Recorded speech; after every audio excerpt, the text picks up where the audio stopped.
En enero de 2007, el buque contenedor MSC Napoli embarrancó en la costa sur de Devon, esparciendo su carga sobre la playa de Branscombe. La respuesta pública fue diversa. Los oportunistas se mostraron encantados y saquearon la carga del buque. Las autoridades estaban muy disgustadas porque intentaban controlar los saqueos. Pero los saqueadores del Napoli revivían una tradición que se extendía a lo largo de siglos, relacionada con todas las comunidades costeras de Gran Bretaña en una siniestra profesión.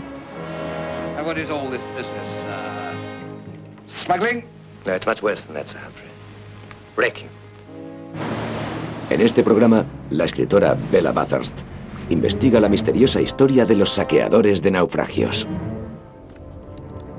Así que hay 2000 años de humo y nada de fuego.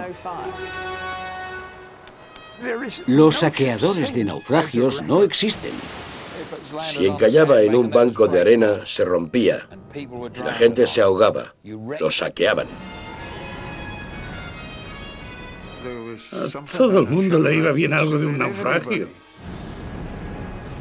Es difícil saber dónde se unen y se separan la realidad y la ficción. No existe históricamente, no hay ninguna documentación en un periódico, ningún caso en los tribunales. Buscadores de tesoros.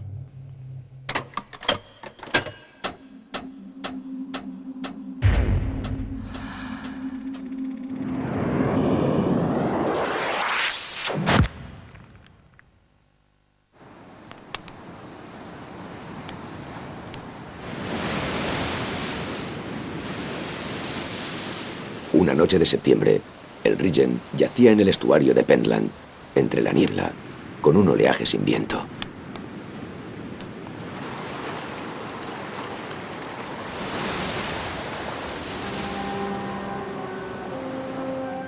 Abrieron una puerta tras otra, y a la gris luz de la mañana se acercaron pescador tras pescador.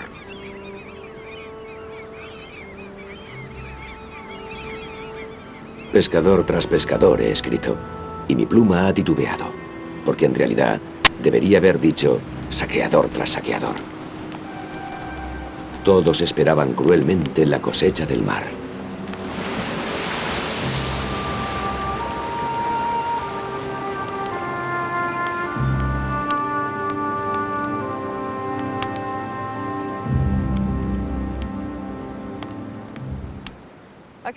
Leí ese pasaje cuando investigaba un libro sobre faros y me intrigó. Había oído hablar de piratas, de grupos de matones y de buques contratados para el asalto, pero no sabía nada de los saqueadores. Y algo en la manera de explicarlo, de Robert Louis Stevenson, me parecía particularmente cruel. Eran grupos de saqueadores que se acercaban de brazos cruzados y esperaban que el barco se estrellase contra las rocas. Así que decidí descubrir quiénes eran esos saqueadores, si formaban parte de la leyenda o si todavía existían.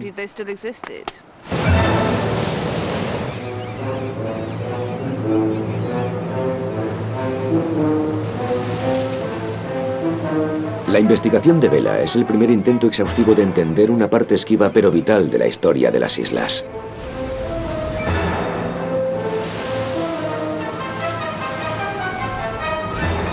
Gran Bretaña siempre ha confiado en la navegación. Y allá donde hay barcos, hay naufragios. Y donde hay naufragios, hay historias de saqueo.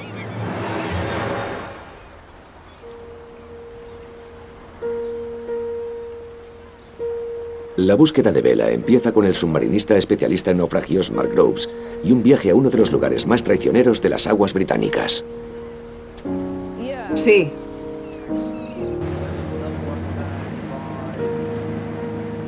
Un terrible grupo de islas y arrecifes a 8 kilómetros de la costa de las Islas Sorlingas, al borde del Océano Atlántico.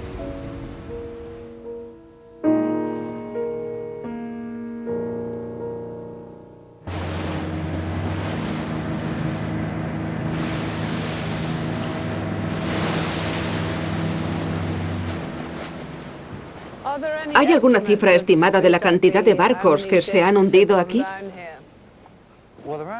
Alrededor de las islas hay unos 1000 naufragios documentados, y la mayoría en las Western Rocks.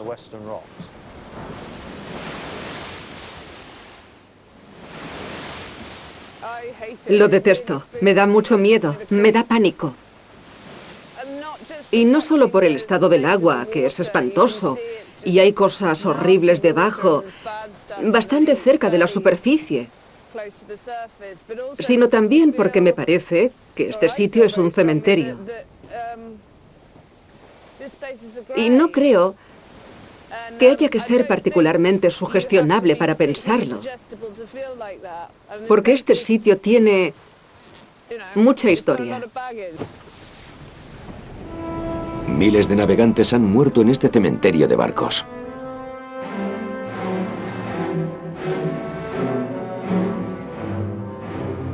Hace 300 años tuvo lugar uno de los más conocidos naufragios del Reino Unido. El Dell Association. Detrás de nosotros tenemos la roca Gilstone, donde el Association se hundió el 22 de octubre de 1707, y aquí unos 800 o 900 hombres perdieron la vida. Era tarde, estaba oscuro, había una gran tormenta, el mar agitado.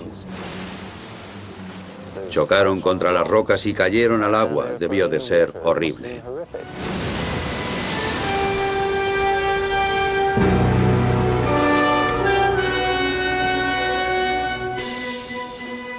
Si alguien consiguió llegar a la costa, tuvo mucha suerte, porque la mayoría debió de morir de hipotermia o arrastrados hacia las rocas.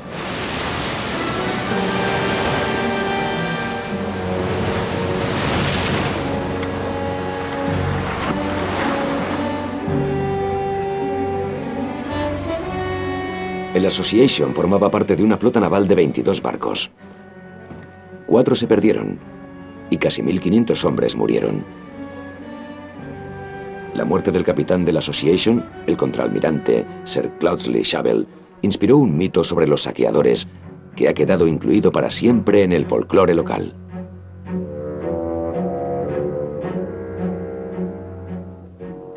El mar dejó su cuerpo en Porcelec y, según la leyenda, una mujer le encontró y vio que tenía un anillo en el dedo. Le cortó el dedo, se quedó el anillo y después le enterraron frente al mar.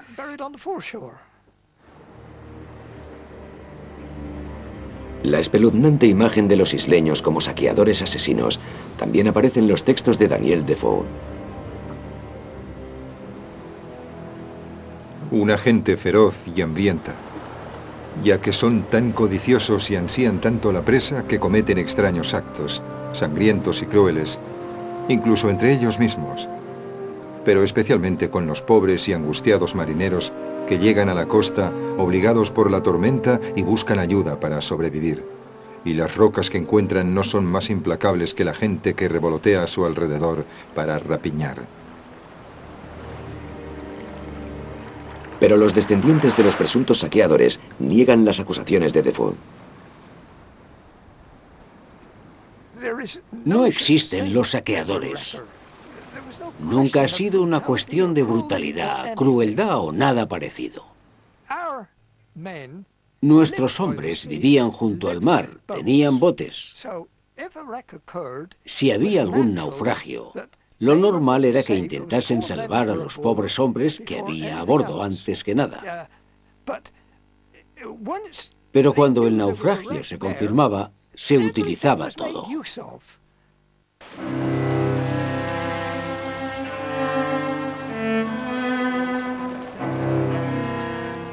Las acusaciones de crueldad de Defoe pueden discutirse, pero el talento de la gente de las Sorlingas para saquear los restos del naufragio es recurrente en la historia de las islas. Un arte de la zona que se resucitó recientemente, en 1997, en el mismo lugar en el que desapareció Sir Cloudesley Shovel. El timonel del barco salvavidas de la zona es amigo mío. Me llamó y me dijo: no te vas a creer qué tienes en la puerta de casa. Un barco contenedor de 3.000 toneladas ha encallado en las rocas de las Islas Sorlingas. El Cita, registrado en Antigua, está atrapado en Porcelec con 65 toneladas de petróleo en los tanques.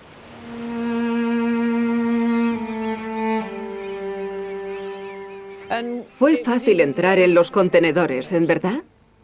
Esa es una pregunta tendenciosa. Sí, creo que fue bastante sencillo entrar en los contenedores. ¿Y qué te parece que se crea que lo que hacíais no era mejor que robar o saquear? No, no estoy de acuerdo con eso. Es la costumbre del mar utilizar una frase que en términos modernos sería que estábamos evitando una catástrofe de contaminación. Eso es lo que yo diría. Las islas están arraigadas en las tradiciones marítimas, entre las que se encuentra la rica historia de los naufragios. Algunas de las personas que estuvieron involucradas en el asunto de la Cita eran descendientes directos de los hombres y mujeres que hacían exactamente lo mismo 200 años antes.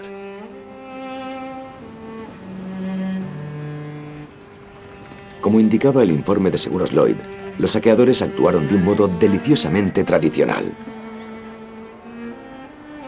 Pero hay grandes diferencias entre este oportunismo y los bárbaros saqueos descritos tanto por Daniel Defoe como en la historia de Sir Cloudesley Shovel.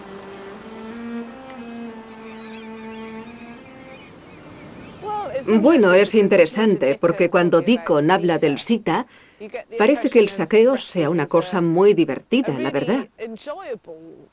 Parece una cosa bastante graciosa. Y es muy difícil combinar esa imagen con algunos de los relatos históricos que dicen que la gente de las Sorlingas eran un pueblo bárbaro. Es difícil saber dónde se unen y se separan la realidad y la ficción.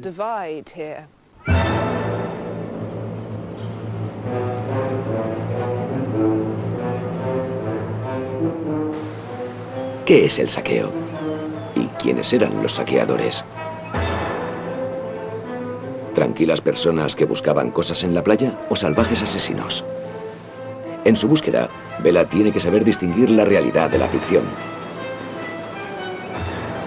Y para historias de saqueos brutales y sistemáticos, no hay ningún lugar como Cornualles.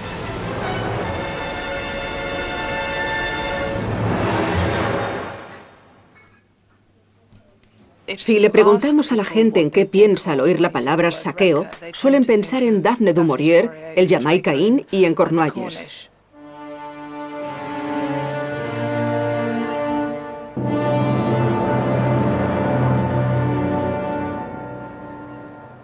Un relato exagerado y gótico sobre una posada en medio de Bodmin Moor, frecuentada por gente con extraños zaquetes y regentada por un saqueador bastante duro.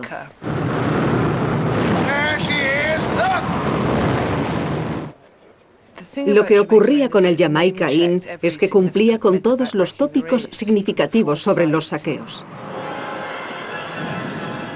Las luces falsas, las tormentas, los vendavales. Las víctimas del naufragio a las que dejaban bajo el agua para que murieran entre las olas. Todo eso se unió para convertirlo en un libro muy popular que creó en el imaginario colectivo una visión malvada y terrible de la gente de Cornualles.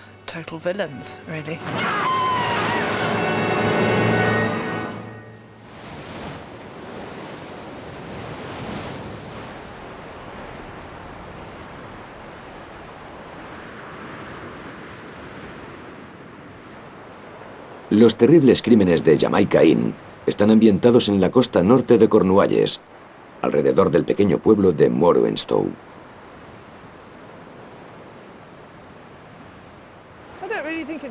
No creo que haga falta mucha imaginación para mirar la costa y ver lo que debía significar para un barco. Con esos terribles salientes de roca negra que sobresalen y ocupan un buen espacio en el mar. Podrían destrozar un barco en cuestión de segundos. Y eso hacían. Así que todos esos mitos o historias, quién sabe sobre Cornualles, y lo que la gente hacía con los barcos, se han ido acumulando a lo largo de los siglos. La acusación más persistente es que la gente de Cornualles utilizaba luces para atraer a los barcos hacia las rocas. Una acusación que se hace en relatos tanto de ficción como reales de la historia de Cornualles.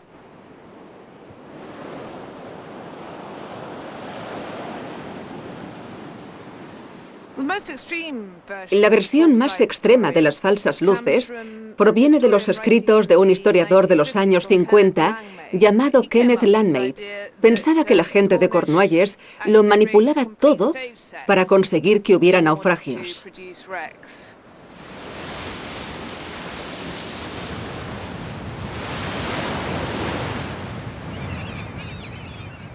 En Cornualles solían decir que cuando las condiciones atmosféricas eran favorables para su propósito y si la luna estaba menguando, las luces se colocaban en las colinas de una falsa bahía o cerca de algún cabo. Se colocaba una serie de linternas cerca del agua. Había luces aisladas aquí y allá en tierras más altas.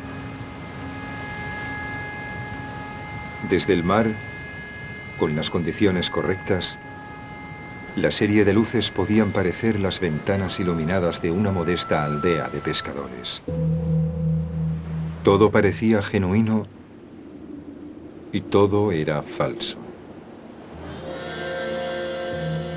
Salvo las afiladas rocas de los arrecifes de la costa, que eran las armas naturales de los saqueadores.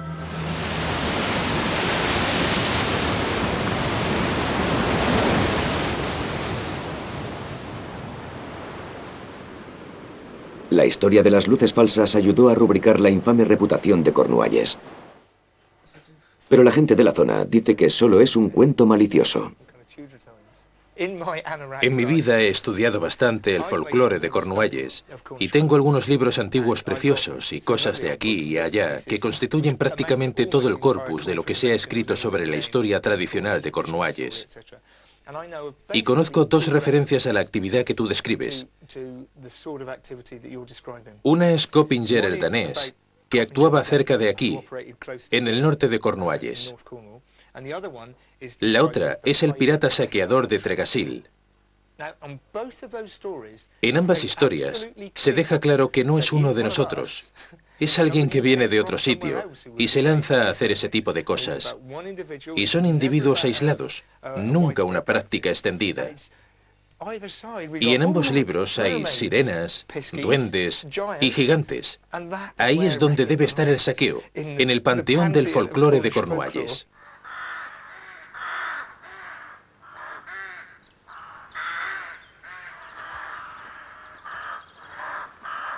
Las historias de saqueos del folclore, las novelas populares e incluso los libros de historia pueden ser imposibles de apoyar con hechos. Pero hay pruebas documentales actuales que indican saqueos en Cornualles. En 1834, el reverendo R.S. Hawker aceptó el rectorado de la iglesia de Morwenstow. No había habido vicario durante más de 100 años. Y Hawker encontró un rebaño poco piadoso.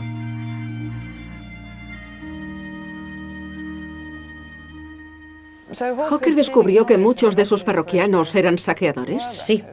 Hawker escribió en sus memorias de un vicario de Cornualles: mi gente es una mezcla de ladrones, saqueadores y disidentes de varios ambientes. ¿Cuál crees que debía de ser su actitud ante eso? Si lees un poco más verás el párrafo. La mía era una guerra peligrosa. Había perseguido al saqueador para convencer al ladrón y me las había visto con serpientes en mi lucha contra adversarios de todo tipo. Vaya, no se andaba por las ramas, ¿verdad? Sí. Es muy victoriano. Hawker no estaba solo con sus acusaciones. Hay otras pruebas en la historia legal. A 30 kilómetros, en Launceston, en 1767, William Pierce fue colgado por saquear. Le cogieron robando. Parece ser que tenía cuerdas que había cogido del barco y el tribunal decidió utilizarle como ejemplo.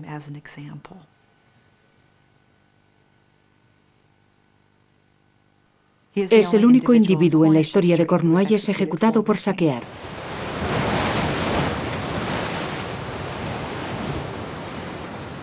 William Pierce fue colgado por robar una cuerda, pagando el precio más alto por un delito aparentemente menor.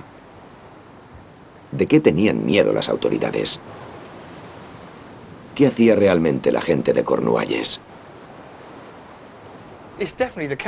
Lo que ocurría era que cualquier cosa que llegaba a la costa se consideraba juego limpio, y montones de gente iban a la costa para aprovechar lo que el mar les ofrecía. Y si en su vida se dedicaban a la minería y a la pesca, y estaban al borde de la pobreza, el botín del mar era un aumento importante respecto a lo que ganaban en su trabajo. Y a veces las cosas se descontrolaban un poco. Tengo algunos titulares impresionantes. La segunda noche, un equipo de mineros de Camborne llegaron decididos a conseguir un botín. Cortaron las cuerdas del barco, se llevaron 2 de las anclas pequeñas, robaron toda la carne y las galletas de a bordo e incluso tuvieron el valor de robar algunas de las ropas de los marineros antes de que oscureciera en el pueblo de Witham, que había lavado la gente del pueblo y se había tendido a secar. Sí, la gente de la costa acusa a las comunidades del interior de cometer esta clase de saqueos, pero son saqueos como se entienden en Cornualles, búsquedas demasiado exageradas. No hay nada que indique falsas pistas o asesinatos. No, pero está la implicación de saqueos deliberados, porque habla de cortar cuerdas.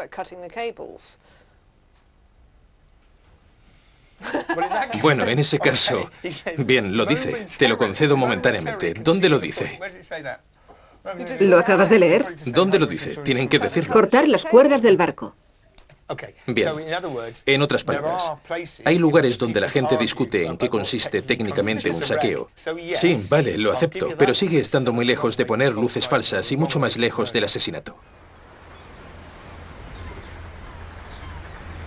Nadie en Cornualles ha sido nunca condenado por utilizar luces falsas para hacer naufragar barcos o por asesinar a supervivientes de un naufragio. Pero las noticias de los periódicos son claras. Los saqueos no eran un delito mítico, y sus principales perpetradores eran un grupo específico de personas de clase obrera de Cornualles, mineros de estaño. Los saqueadores eran un grupo de gente corriente que se metía en un ataque en grupo. Particularmente durante el siglo XVIII, era una de las maneras que tenía la gente corriente de tener voz. No tenían derecho a votar. Y también es la época de la Revolución Francesa y las guerras napoleónicas, así que había mucho miedo de que esas ideas cruzaran el Canal de la Mancha.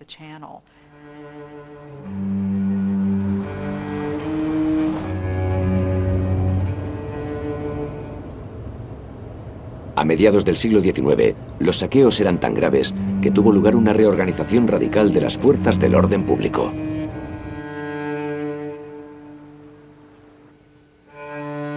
En 1839, una comisión del gobierno recopiló relatos de saqueos de todo el país para justificar la creación de fuerzas policiales locales.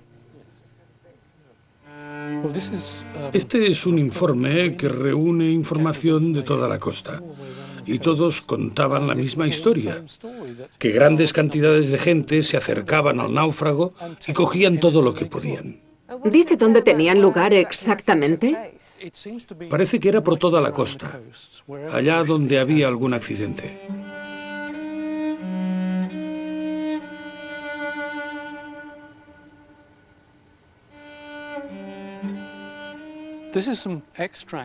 Estos son algunos extractos de lo que se dijo sobre los casos de Liverpool.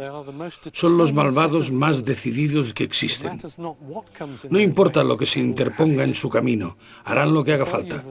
El cuerpo de una mujer llegó a la costa y una mujer de Morton, que era un pueblo cercano, le arrancó las orejas a mordiscos para quedarse con los pendientes.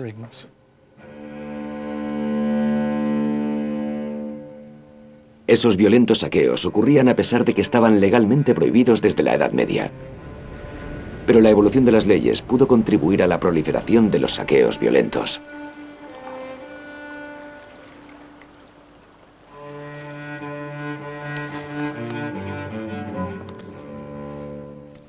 En 1275, sabemos que el Estatuto de Westminster declaraba que si un hombre, un gato o un perro sobrevivía al naufragio, los artículos encontrados no eran restos de un naufragio y su propietario podía reclamarlos. Y eso se ha descrito como una de las leyes menos afortunadas para la salud de los marineros y sus mascotas, porque era un incentivo para que la gente se asegurara de que nadie sobreviviera. En 1753 hubo más leyes, pero esos saqueos de naufragios seguían ocurriendo. Y también por primera vez se tuvieron en cuenta las luces falsas. Aparecieron de repente, pero lo curioso es que no encontramos ninguna acusación. Lo más interesante es que en la ley de 1753 convertían en un delito cortarle la escapada, golpear o herir a cualquiera que intentara escapar de un naufragio. Así que incluso en la década de 1750 existía ese problema. La gente escapaba del naufragio, conseguía nadar hasta la costa, subir por la playa, y sus problemas acababan de empezar, porque a todo el mundo le interesaba que no sobrevivieran.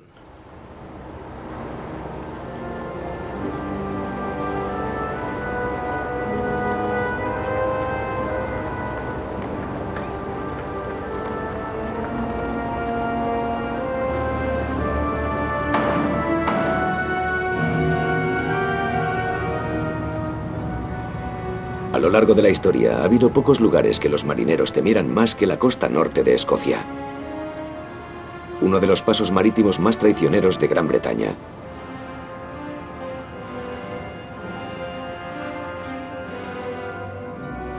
El estuario de Pentland.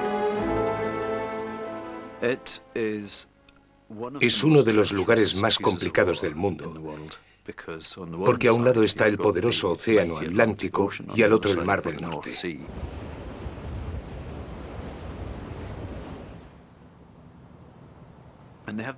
Y tenían que abrirse camino por un canal muy estrecho, en el que había remolinos y toda clase de fuertes corrientes. Era casi como un animal salvaje y feroz que arrancaba trozos de los barcos. Los granjeros y los pescadores de Caithness y las Islas Orkney eran despiadados saqueadores. Los más famosos de todos eran de una pequeña isla del estuario de Pentland: los piratas de Stroma. Deshabitada desde 1962, la isla es propiedad de James Simpson, un hombre de Stroma de toda la vida. Bueno, yo iba a la escuela y cuando había un naufragio teníamos el día libre. El naufragio era lo primero. Diría que es un poco exagerado llamarles piratas. No abordaban los barcos con espadas y cuchillos y todo eso. Solo era la parte del saqueo lo que les daba el título de piratas. Se decía que podían oler un naufragio. Si había un naufragio, los hombres de Stroma eran los primeros en llegar. Casi tenían un sexto sentido que les permitía percibir el naufragio incluso con niebla. Siempre estaban allí.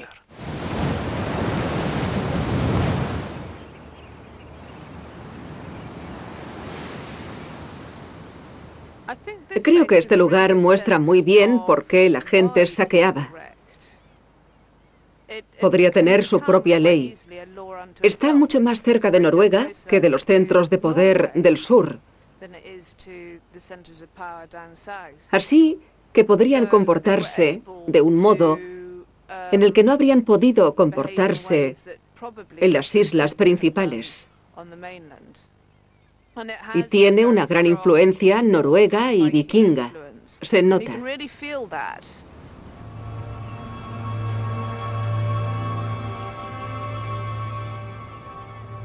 El saqueo en las remotas islas del norte de Escocia estaba motivado por una combinación de pobreza, lejanía y, en siglos pasados, costumbres siniestras.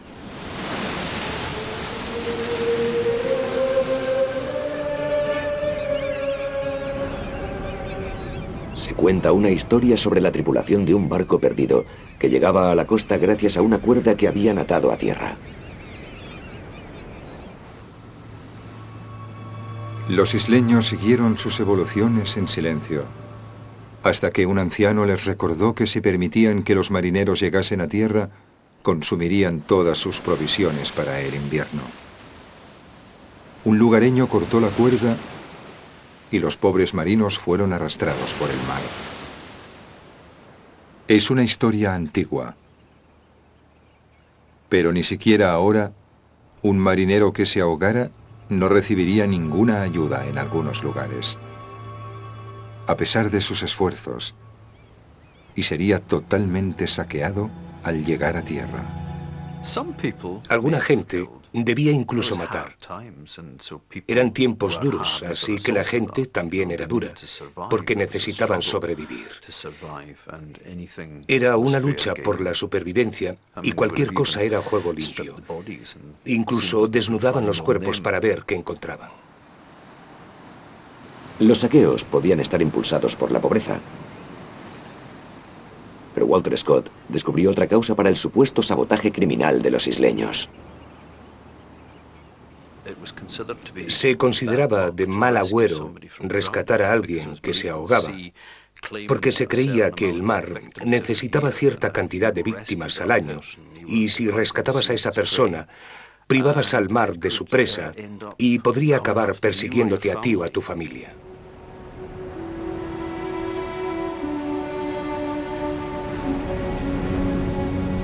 ¿Pero eran esas supersticiones ciertas o una práctica justificación para los saqueos deliberados? Fuese como fuese, Robert Louis Stevenson, cuya descripción de los saqueos del estuario de Penland inició el viaje de vela, entendía la cultura de esta profesión hostil. Cuando la terrible escena termina y en la playa yacen los cuerpos sin vida, vallan sus campos con caoba y tras una buena bendición, beben clarete con sus cereales. No es malicia, tampoco es maldad. Es el aislamiento y el desinterés de las razas débiles y pobres, llevados a la máxima expresión.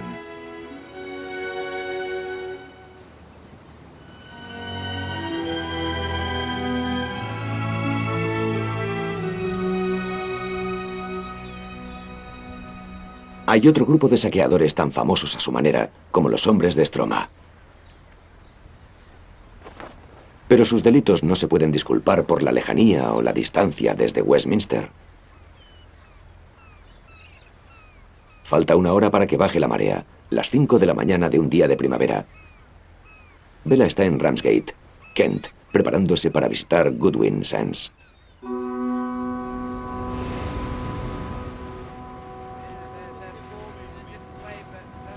Su guía es Bob Peacock, el único capitán con licencia oficial para sumergirse en los bancos de arena de las mareas, conocido por los marineros como el tragabarcos.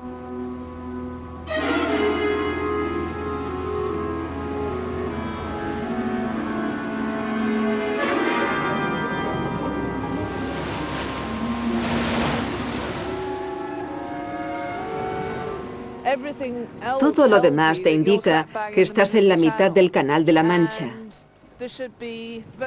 Debería haber kilómetros de agua debajo. Pero en realidad, aquí abajo solo hay 2,5 metros de agua. Es lo extraño de los Goodwins. Es como una Atlántida que se eleva del mar 2 veces al día. Y todo lo que saben los capitanes es que de repente pueden encallar en ellos. y verse arrastrados hacia el fondo.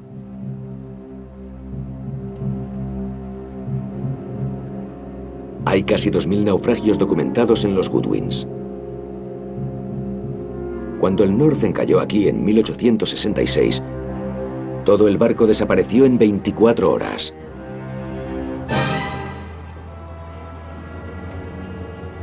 Pero, como dijo un testigo a la Cámara de Comercio, no fue devorado por las famosas arenas movedizas.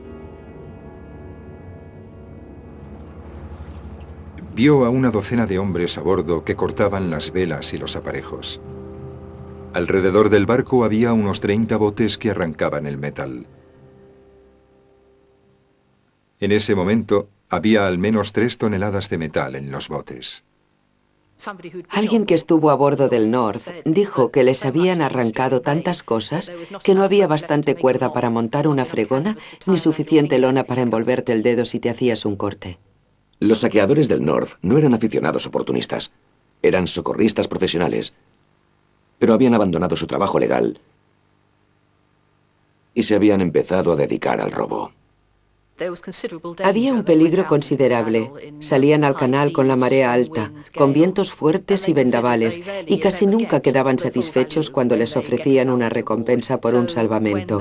Así que cuando se proporcionaban sus propios premios, como en el caso del North, sentían que era una recompensa justa por todas las recompensas que no les habían dado. Nadie tenía ninguna duda sobre quiénes habían sido los responsables del desmembramiento del North. Era el trabajo de los infames barqueros de Deal.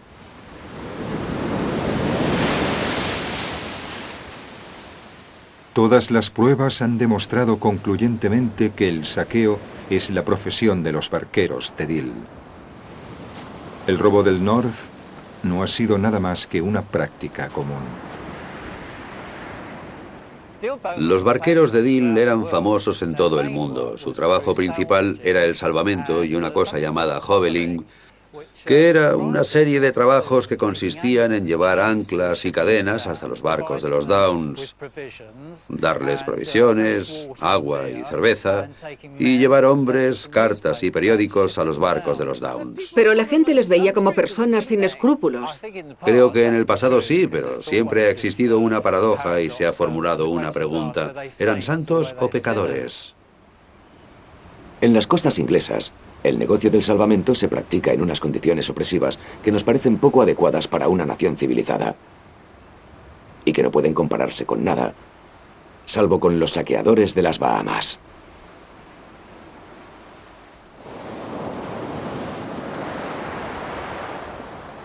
Los informes de las aseguradoras, los testimonios de los dueños de los barcos y los artículos de los periódicos dan una imagen terrible de los barqueros de Kent. Les acusan de brutalidad, además de robar. Pero en el museo de la zona hay un libro único que nos cuenta la otra cara de la moneda de los saqueos. Es la autobiografía de un barquero de Deal. Bien, esta es la copia original de William Stanton, del diario de un barquero de Deal.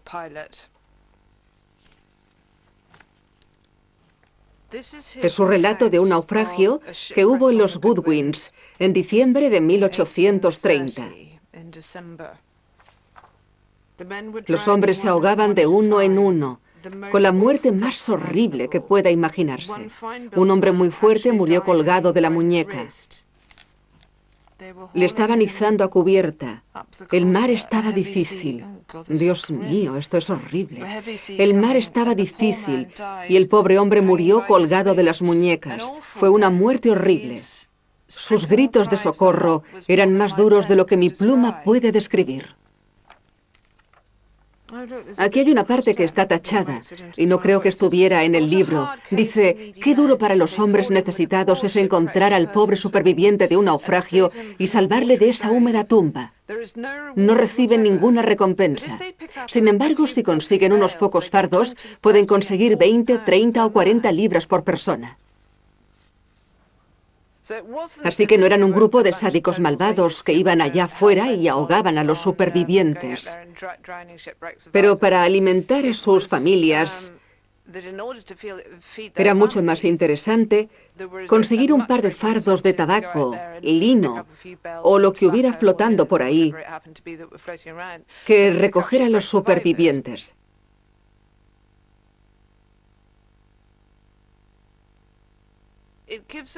Es una imagen que genera empatía. Alguien que intenta ganarse la vida arriesgando la suya una y otra vez.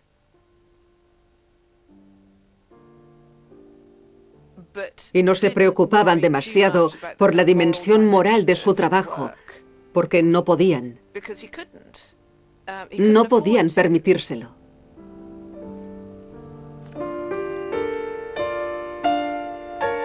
Las malas recompensas por los salvamentos no animaban a recuperar la propiedad privada legalmente, y los tribunales no ofrecían incentivos para salvar vidas.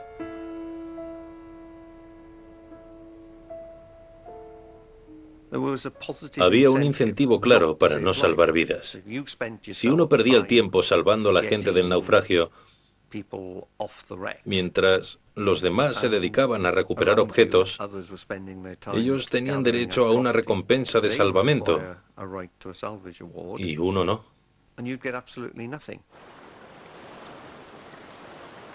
Incluso la ley que hablaba de los supervivientes, los hombres, los perros y los gatos,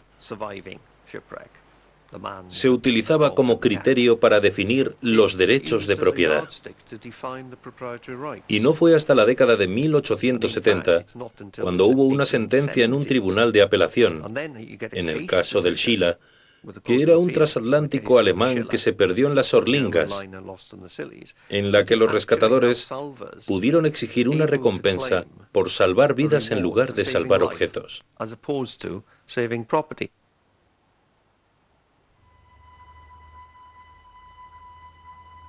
Las mejoras en la tecnología de navegación y el fin de la época de las velas hicieron que los saqueos pasaran a la historia.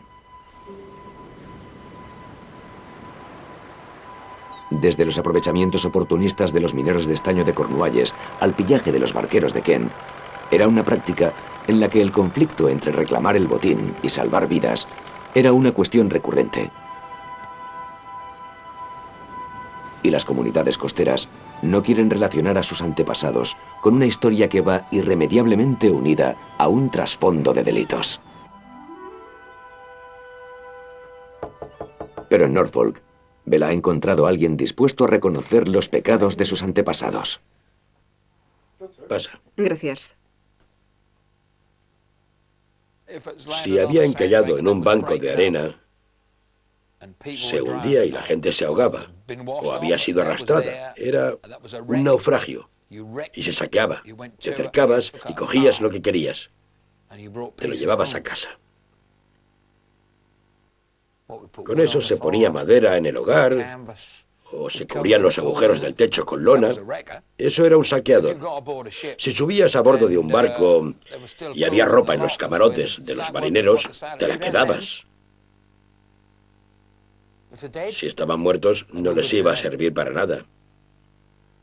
Y si llegaban a la costa y llevaban ropa puesta, les quitaban la ropa. A la gente no se la entierra con la ropa puesta, ¿verdad? Se van a ir al cielo. Su alma ha desaparecido y los huesos desaparecerán en la tierra. Pero si tenían ropa puesta, ellos la usaban. O se la vendían a alguien. ¿Qué te parece esto? La vendían. ¿Dónde los he encontrado? Y no les decían que se lo habían quitado a un hombre muerto, ¿verdad?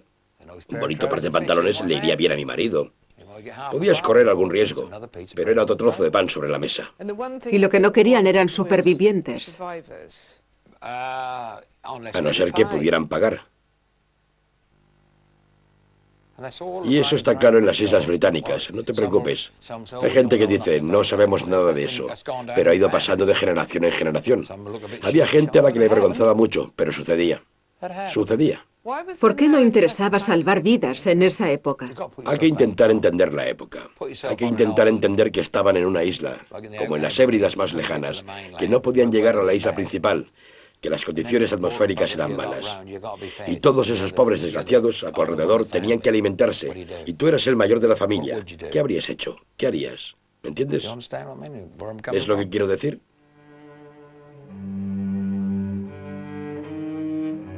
Es una afirmación sorprendente y cándida, particularmente porque Richard Davis proviene de una de las familias de socorristas más respetadas del país.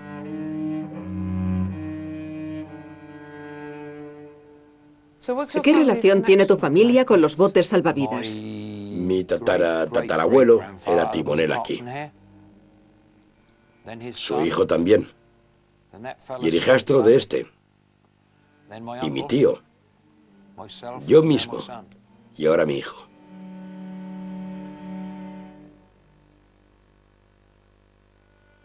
Ahora es diferente. Salvamos vidas. Yo trabajaba en esto antes de que empezara la institución de los botes salvavidas. Me ocupaba de las otras tareas. Éramos los primeros en llegar y nos quedábamos con las mejores cosas. Por supuesto.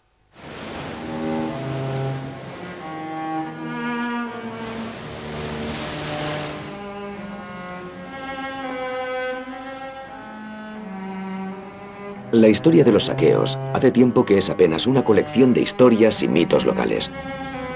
Pero estos fragmentos son parte de la compleja biografía de un delito nacional, cuyas variaciones esconden una lucha universal y a veces violenta por posesiones materiales. Y es curioso, pero el último capítulo de esta siniestra profesión es la evolución de saqueadores a héroes salvadores.